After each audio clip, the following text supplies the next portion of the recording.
Salut les amis, j'espère que vous allez bien. On est parti, on se retrouve pour une nouvelle vidéo et on est parti aussi pour cette trêve internationale. On va en parler dans quelques instants. On a eu une vague de mauvaises nouvelles sur cette journée de lundi.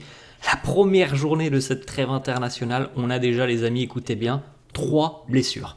Oui, 3 blessures sur cette journée de lundi. On va en parler dans quelques instants. C'est terrible pour le Real, on en parle dans quelques secondes. On démarre les amis, la une du quotidien Marca, pas grand chose qui concerne le Real sur cette une de Marca, hormis la blessure de Dani Ceballos que vous voyez de l'autre côté de la une du quotidien Marca. La une du quotidien AS, là du côté de AS, on consacre sa une à Kylian Mbappé et à Vinicius Junior Pareja Feliz, le couple heureux. Les progrès réalisés sur cette rencontre face au Betis, des progrès notoires que l'on a pu remarquer au cours de cette rencontre. Alors au-delà des 2 buts de Mbappé, on a vu des choses beaucoup plus satisfaisantes et beaucoup plus encourageantes sur cette rencontre face au Betis. Les deux joueurs créent à peu près 55% des occasions madrilènes depuis le début de saison. 15 occasions à eux deux. Voilà, c'est des choses assez satisfaisantes. Ça demande évidemment confirmation sur les prochaines rencontres après la trêve internationale. On regarde les amis d'ailleurs le petit message de Vinicius pour Kylian Mbappé, juste après que Mbappé ait inscrit le doublé. Vini qui l'interpelle sur le terrain et qui lui dit Kylian, another goal, 3 pour peut-être aller chercher le triplé. Bon, ça ne sera pas le cas pour Mbappé, qui d'ailleurs a pu échanger avec Carlo Ancelotti, vous l'avez peut-être vu pendant cette rencontre. Alors, il est venu, je pense, c'était lors de la pause fraîcheur, me semble-t-il, il a pu échanger donc avec Carlo, et je pense que Carlo lui a dit voilà, je vais te faire sortir, tu vas avoir une ovation du Bernabéu. Et ça a peut-être empêché Mbappé de marquer un triplé, mais la prestation est quand même intéressante pour Mbappé avec ce doublé et avec aussi des progrès sur le terrain.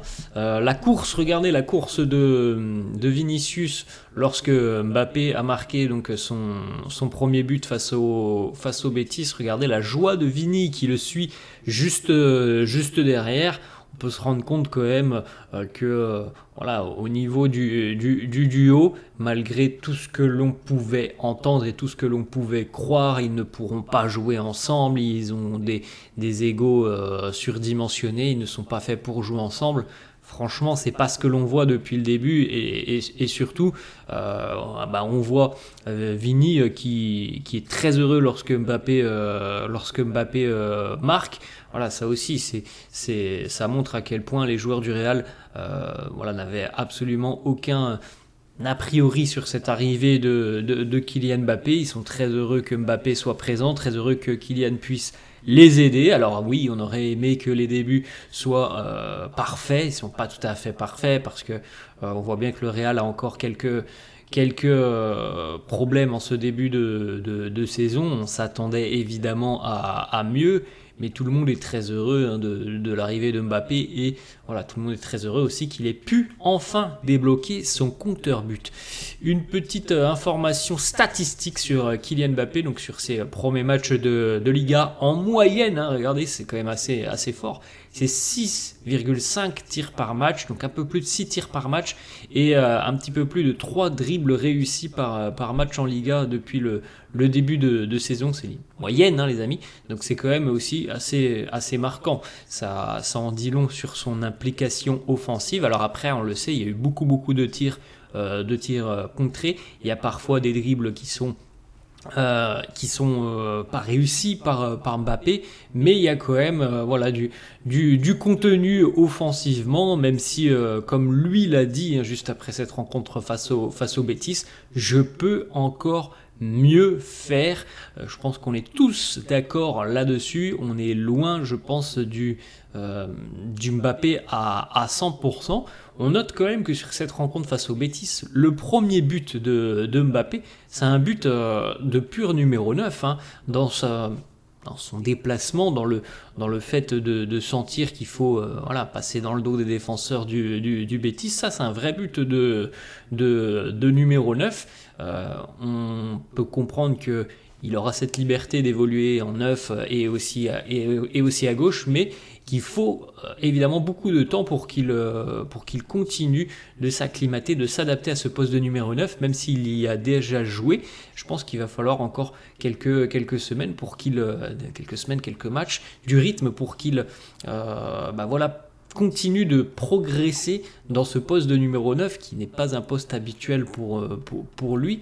C'est des automatismes à avoir. C'est pas le plus grand numéro 9 du monde, il ne le deviendra peut-être jamais, mais en tout cas il a des progrès à réaliser, et je pense que ce but face au Betis nous montre déjà que il est peut-être sur la bonne voie. On poursuit les amis avec Vinicius qui a réalisé dans les 5 grands championnats européens le plus de passes clés depuis le début de saison. Il est déjà à 15 passes clés Vini depuis le début de saison, record sur les 5 grands championnats. Les passes clés qui sont des passes qui amènent à des très grosses occasions devant le but. On poursuit les amis avec cette map, ces 2 maps qui sont d'ailleurs très intéressantes parce que ça nous montre que les progrès que l'on a ressentis en regardant ce match face au Betis, ils se confirment avec ces 2 maps.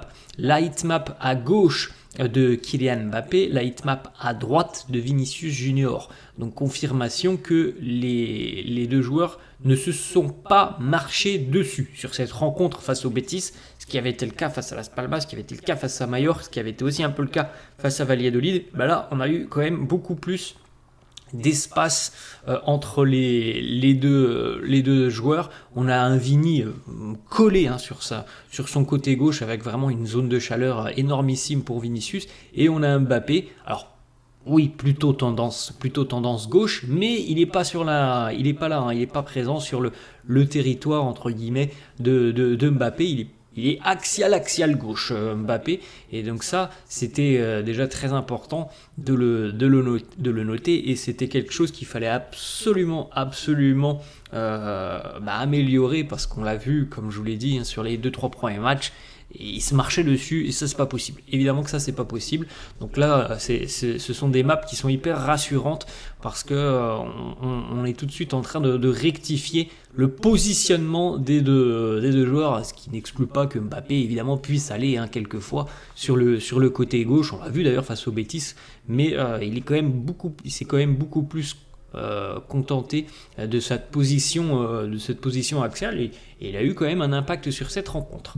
On poursuit les amis avec les statistiques pour Hendrick. C'est quand même assez incroyable avec Hendrick. Bon, il y a déjà un but de marqué, mais Hendrick du côté du Real, c'est 9 minutes jouées pour le moment, et il a 5 tirs en 9 minutes, 3 cadrés, 1 but. C'est incroyable quand même d'être autant productif. Alors il rentre en fin de match. Il y a l'avantage aussi que les défenses sont un petit peu fatiguées, que lui est frais, très dynamique et puissant, mais c'est quand même assez impressionnant. En une dizaine de minutes, c'est 5 tirs, donc 1 tir toutes les 2 minutes, 3 cadrés et 1 but inscrit. C'est, je pense, un joueur qui aura un rôle important dans quelques jours maintenant, puisque Carlo avait annoncé qu'il y aurait des rotations au sein de l'effectif. Dès lors que la Ligue des Champions démarrera. Donc la Ligue des Champions va démarrer dans 15 jours exactement, puisque le mardi 17, nous aurons cette première rencontre face au VfB Stuttgart. On poursuit les amis, avec un petit message posté par Jude Bellingham hier sur ses réseaux sociaux, sur son compte Instagram. Il a laissé une petite photo de lui, donc de dos, en barrant son nom, et en inscrivant September 5th, donc le 5 septembre.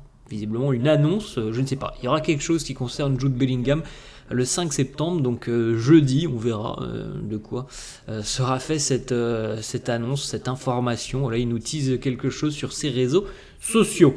Une petite déclaration de Fran Garcia, des entrées positives sur les minutes qu'il a depuis le début de saison. Alors il y a eu l'absence de Mendy, et il avait pu jouer notamment l'intégralité de la rencontre. Il y a eu le carton jaune de Mendy aussi, qui ont fait que Fran Garcia a pu rentrer, et on l'a trouvé assez dynamique, des petites combinaisons notamment avec Vini et Mbappé sur cette rencontre face au Betis. Fran Garcia qui nous dit: j'adore aider l'équipe avec toutes les minutes que je peux prendre. Et bien j'aime aider l'équipe. Il a dit aussi: j'espère avoir un rôle plus important. Je travaille pour ça. En tout cas, son début de saison est, je trouve, assez intéressant. On continue les amis, on va du côté du Barça, une déclaration de Rafinha, le Brésilien interrogé sur le début de saison du Real en Liga. Il nous dit: je suis très surpris qu'il n'arrive pas à faire ce que, en théorie, il pourrait faire au vu de l'équipe sur le papier, mais le football, ce n'est pas de la théorie. C'est ce que tu montres sur le terrain, et ce qu'ils montrent à l'heure actuelle, c'est peut-être qu'ils ne sont pas préparés ou qu'ils ne sont pas en grande forme. Bon, on en reparlera. Il peut avoir son avis. On peut être, je pense d'ailleurs, assez d'accord avec Rafinha. Oui, le Real n'est certainement pas encore prêt à l'heure actuelle. Maintenant, on en reparlera en fin de saison, en espérant que le Real reviendra évidemment sur le Barça. Il y a 4 points d'écart à l'heure actuelle, 4 journées de Liga. Oui, le Real n'est pas en forme en ce début de saison. Oui, le Barça semble être assez en forme. Après, on sait très bien que ce genre de déclaration, voilà, c'est souvent quelque chose qu'il ne faut pas trop faire. D'autant plus quand il y a 4 journées, je pense que ça ne sera pas représentatif. En tout cas, j'espère que ça ne sera pas représentatif des 38 journées de Liga. On enchaîne les amis avec les mauvaises nouvelles qui sont tombées sur cette journée de lundi. Il n'y en a pas une, il n'y en a pas deux, il y en a 3. C'est quand même assez incroyable. Dani Ceballos, blessure pour Dani Ceballos, blessure très sérieuse d'ailleurs pour le milieu de terrain qui a évolué donc face au Betis, qui était titulaire face au Betis. Alors il a été diagnostiqué Dani Ceballos d'une blessure au niveau des ligaments de la cheville droite, une absence d'à peu près 7 à 8 semaines, donc quasiment 2 mois d'absence pour le milieu de terrain espagnol Dani Ceballos, donc potentiellement retour fin octobre, début novembre. Son absence évidemment s'ajoute à celle des autres milieux de terrain, Bellingham et Camavinga. Donc ça devient un peu compliqué au milieu de terrain. 3 absents, 3 blessés au milieu de terrain. C'est pas fini les amis, c'est ça qui est malheureux. Alors celle-là c'est quasiment 2 mois d'absence. Les autres, on n'a pas de communiqué médical pour le moment puisqu'ils ont été blessés avec leur sélection nationale. Dani Ceballos, là vous l'avez vu les amis, on a le communiqué médical du Real. Je pense que aujourd'hui, on aura les communiqués médicaux pour les 2 joueurs de l'équipe de France qui se sont blessés. Premièrement, Ferland Mendy. La Fédération française de football a annoncé la blessure au tibia droit de Ferland Mendy. Il ne se rendra donc pas au rassemblement et restera à Madrid, mais ne devrait pas. Les amis, on est sur du ne devrait pas manquer le match avec le Real face à la Real Sociedad lors de la reprise de la Liga dans une quinzaine de jours maintenant. C'est une surcharge, c'est ce que l'on dit, une surcharge chronique. Alors après les amis, moi je prends toutes ces infos avec beaucoup de précaution. On n'a pas de communiqué médical. C'est déjà arrivé à quelques reprises l'année dernière par exemple qu'on nous annonce c'est rien de bien grave, il sera là au prochain match. Puis après, quand il y a le communiqué, c'est 3 semaines, c'est 1 mois d'absence. Donc voilà, on nous dit ça, on verra. On espère que c'est juste une surcharge et qu'il reviendra très rapidement. C'est la même chose pour Aurélien Tchouameni. Oui, les absences qui continuent d'arriver du côté du Real. On vient de voir la liste des blessés au milieu de terrain. Bellingham, Camavinga, Dani Ceballos. Et on rajoute Tchouameni cette fois-ci au milieu de terrain. Donc espérons là aussi qu'il sera de retour dans une quinzaine de jours. Tchouameni quitte à son tour le rassemblement de l'équipe de France. Blessure au niveau du pied gauche pour Aurélien Tchouameni. Comme Ferland Mendy, il va donc rester à Madrid pendant la trêve et sera évalué plus tard par le club. Il faut espérer les amis, il faut vraiment espérer que ça soit qu'une petite blessure, qu'une petite absence pour Aurélien Tchouameni, parce que là c'est déjà critique. On a 4 milieux de terrain qui sont blessés. C'est assez incroyable. Et donc première journée de trêve internationale les amis, 3 blessures supplémentaires. C'est une dinguerie. Les 2 joueurs, Aurélien Tchouameni et Ferland Mendy, devraient être disponibles pour affronter la Real Sociedad. Ce sont les informations d'un journaliste espagnol, les amis. Je le répète, ce n'est pas un communiqué officiel. On n'a pas d'informations du Real. Donc il a ces informations, peut-être, il a des bonnes informations. J'espère qu'il en a de bonnes. Il n'y a pas de communiqué officiel. On ne peut pas dire à 100% et avec assurance qu'ils seront de retour face à la Real Sociedad. On va attendre ce qui va se passer aujourd'hui. La liste des blessés du Real après seulement 5 matchs cette saison, c'est déjà énormissime. David Alaba, Joan Martinez, Dani Ceballos, Ferland Mendy, Camavinga, Bellingham, tous sont blessés.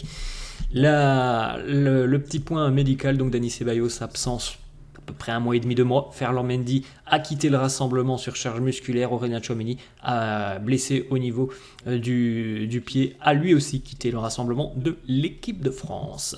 Les seuls joueurs disponibles et aptes à l'heure actuelle pour les entraînements durant cette trêve internationale ne sont que 4 de l'équipe première: Courtois, Lucas Vazquez, Rudiger et Fran Garcia. Pas facile pour Carlo de travailler dans toutes ces conditions. La petite photo de l'arrivée de Kylian Mbappé, lui, n'est pas blessé. Alors, on va toucher du bois, on espère qu'il ne se blessera pas pendant ce rassemblement. La petite photo des retrouvailles entre Didier Deschamps et Kylian Mbappé. La déclat d'ailleurs du sélectionneur des Bleus qui nous dit: évidemment, je suis très heureux pour Mbappé, je n'étais pas inquiet, ni même son coach Carlo Ancelotti du côté du Real. Il nous rejoint, il est tout sourire. Le groupe de l'équipe de France est meilleur lorsqu'il est là. Le tableau, les amis, le classement de la Ligue des Champions. Alors là, vous pouvez donc constater quels sont les objectifs de cette Ligue des Champions. Donc, vous pouvez le constater. Les 8 premières équipes sont directement qualifiées pour les 8e de finale de la Ligue des Champions. C'est pour ça qu'il est très important de finir, si possible, parmi les 8 premiers. Ensuite, de la 9e place à la 24e, eh bien, c'est au milieu, vous êtes qualifié pour les 16e de finale de la Ligue des Champions. Donc, ça rajoute, me semble-t-il, un match en plus, puisque c'est un match sec. Le 9e, par exemple, reçoit le 24e. Par exemple, sur le tableau là, ça serait Bologne qui recevrait l'AC Milan. Mais je crois, pas la certitude, mais je crois qu'il n'y a pas de match aller-retour. Donc, ça rajoute tout de même un match en plus au mois de février, où bon, il y a déjà un calendrier qui est assez chargé avec la Coupe du Roi, les Super Coupes d'Espagne, le championnat. Il y a beaucoup de matchs. Donc, si on peut s'éviter un match en plus, il faudrait espérer essayer de terminer parmi les 8 premiers. Et donc, toutes les équipes classées, là, vous voyez juste en bas de tableau, seraient éliminées. Elles ne joueraient plus de compétition européenne. Voilà comment se déroulera donc cette phase de groupe de la LDC. On poursuit les amis avec le petit message de Rossellou qui était au Bernabéu ce week-end face au Betis. Rossellou qui nous dit: je suis très heureux, c'est un plaisir de revenir ici, de porter ce maillot et de supporter le Real. Il était dans les tribunes pour cette rencontre entre le Real et le Betis. On n'oublie pas tout ce qu'il a fait la saison dernière. On va terminer les amis avec une petite déclaration de Gareth Bale. Gareth Bale interrogé sur une légende qui concerne Cristiano Ronaldo. Est-ce qu'il est vrai que Cristiano était le premier à arriver à l'entraînement et le dernier à quitter les séances d'entraînement? Réponse de Gareth Bale, toujours avec beaucoup d'humour de la part du Gallois. Il nous dit: je ne sais pas, moi j'arrivais toujours en dernier. Voilà les amis, la fin de cette vidéo. J'espère que ça vous a plu. N'hésitez pas comme d'habitude à lâcher un petit pouce bleu. N'hésitez pas non plus à vous abonner à la chaîne. Je vous laisse et je vous dis à la prochaine. Ciao.